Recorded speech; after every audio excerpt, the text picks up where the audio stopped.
got a very simple little dry fly for you today. This is called the Renegade. If memory serves me right, this has been around since about the 1930s and a very, very popular dry fly.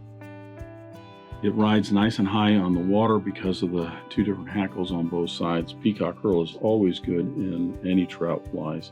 I fish this mostly for panfish, but it's just super simple fly to tie. Most of the ingredients people already have. It's pretty quick and easy to put together. So that's the Renegade, and I'm just going to go ahead and get started.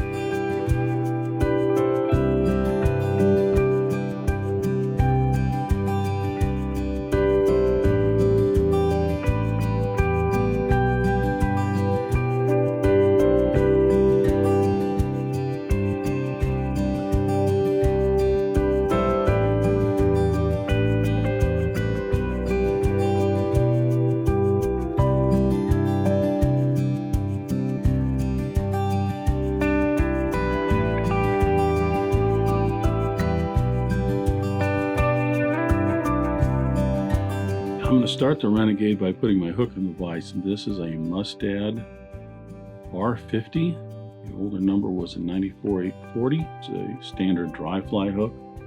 This is a size 10.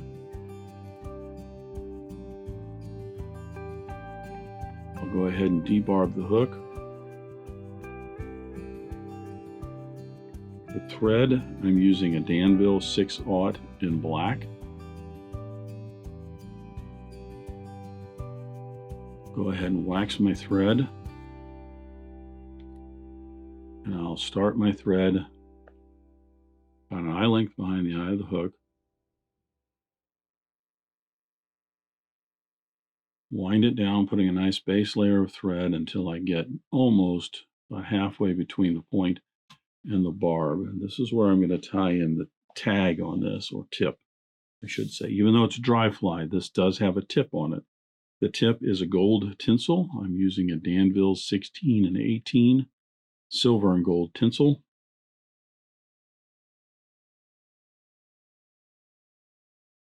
I will put the silver side out so that when I flip it over, or when I go to apply it, it will flip over to the gold side. 3 wraps to secure that in. Turn the hook over. I'll put 5 to 6 wraps down and then back up.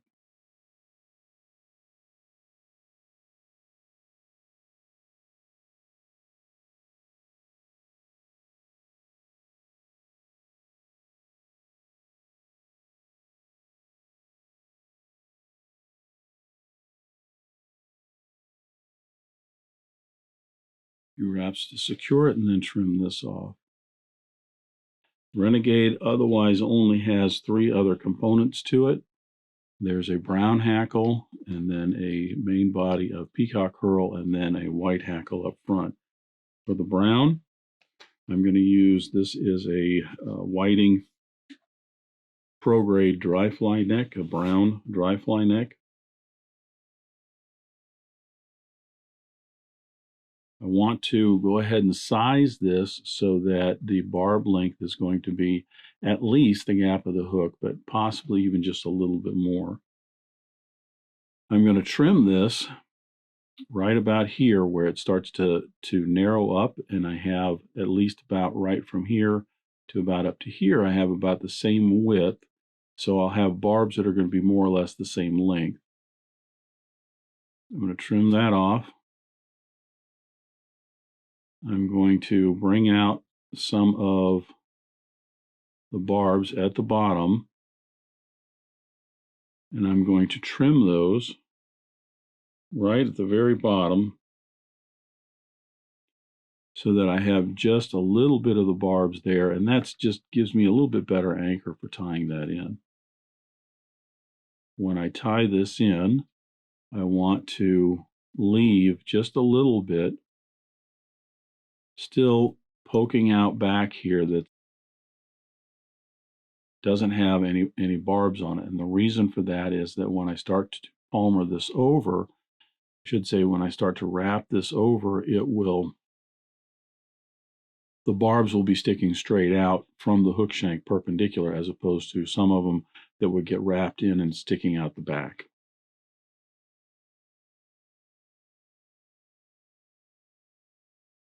You're going to then take your hackle pliers, start wrapping this around. You could, if it's easiest, look at it in terms of, now see that first wrap right there, see how all those barbs are sticking out 90 degrees perpendicular to the hook all the way around.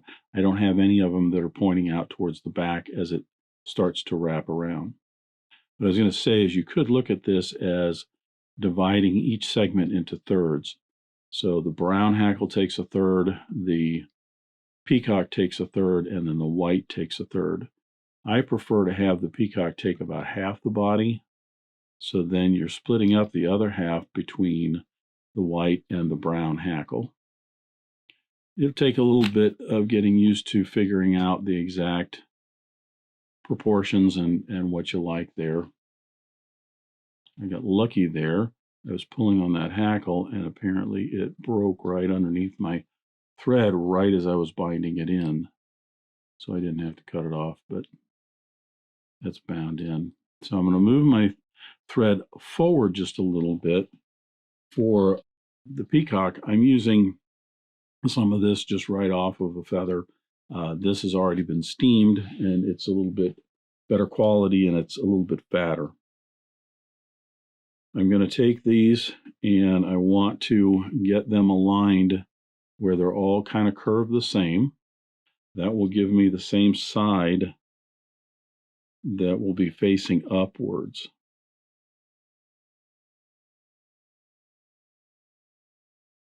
I'm then going to trim the butt ends off of this. If you make certain that you have them all aligned right, so the same sides are up, then when you palmer these around, they will go in much easier, and you'll have a much fuller body. I'm going to tie those in where my thread is at. And then I'm going to gently wrap all the way down so that it is right up against that brown hackle. That way my first wraps are going to be right up against that brown hackle. Bring my thread forward to maybe about 1.5 eye lengths behind the eye of the hook. That's where the white will end up going. These can snap pretty easy, so be kind of gentle with them. And I'm just going to wrap forward each wrap of these in front of the previous.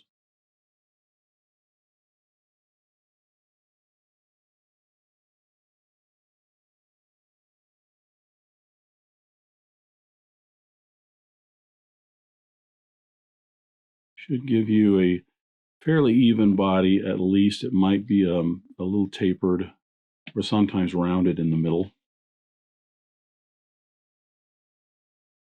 Secure those and trim away the excess.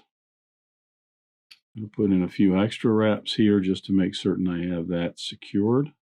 Smooth all that off for a nice base for the white hackle. White hackle, I am using a whiting white rooster saddle. Basically, it's the same process with the feather. You want to measure those and get a feather where the barbs are going to be just a little bit more than at least the gap, or maybe a little bit more like this right here. Same process. I'm going to trim the bottom end of this a little bit so that I have just kind of the base of those barbs as an anchor. And I'm also going to tie this in with a little bit of the barb, I should say the rachis or the stem with no barbs on it, so that as I bring this around, you'll see right here it kind of twists, but all of my barbs are sticking out nice and perpendicular. None of them are pointing forward or pointing backwards. Make certain you're getting these wraps nice and close in to the previous ones so that you don't have a whole lot of thread wraps showing there.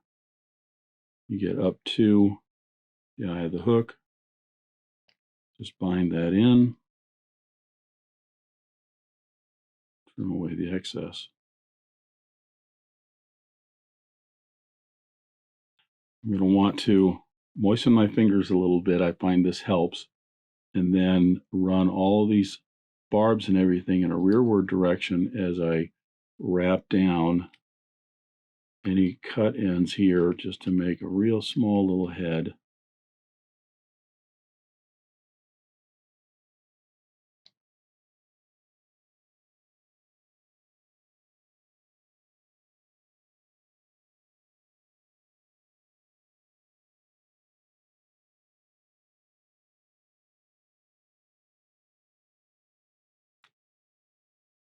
My whip finish tool out, and I'll put in about a 3 or 4 turn whip finish just right in front there.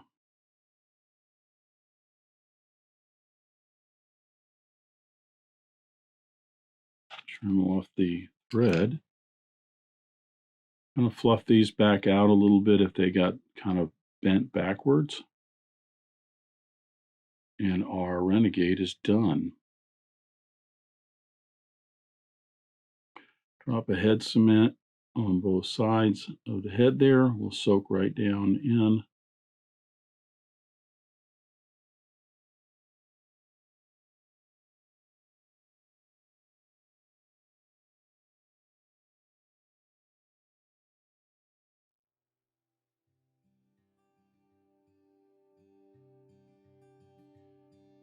And that will complete the Renegade. This is a super simple dry fly to tie if you want to get into, start doing some dry flies. Like I said, it's been a very popular pattern for many, many years. I have fished it mostly for panfish around here, but I have caught a few trout on these as well. They float very well. You're going to want to put some floating on it before you start fishing it, unless you want it to eventually just kind of float in the surface film or just below the surface film a little bit. That's the Renegade. I can't stress enough, good quality hackles are going to make this a lot easier. This fly and a lot of the dry flies that I'll do, just having some good quality hackles can really make the difference between enjoying what you're doing as well as a good fishing fly. If you don't have good quality hackles, dry fly hackles for this, it just is more of a pain in the backside. So that's the Renegade, quick little dry fly. I hope you enjoyed that. Thanks for joining me at the Vise today. I hope you learned at least a new pattern, if not a new technique, maybe a tip or trick here and there. If you have any questions about this fly or any of the techniques used in constructing this pattern, please leave them in the comments section down below. If you go to the trouble to ask a question, I'll go to the trouble to answer it. If you'd like to help dressed irons, please share this video with your friends and anybody you think that might enjoy this pattern. Until next time, remember, it's fly tying. If you're not having fun, then you're doing it wrong.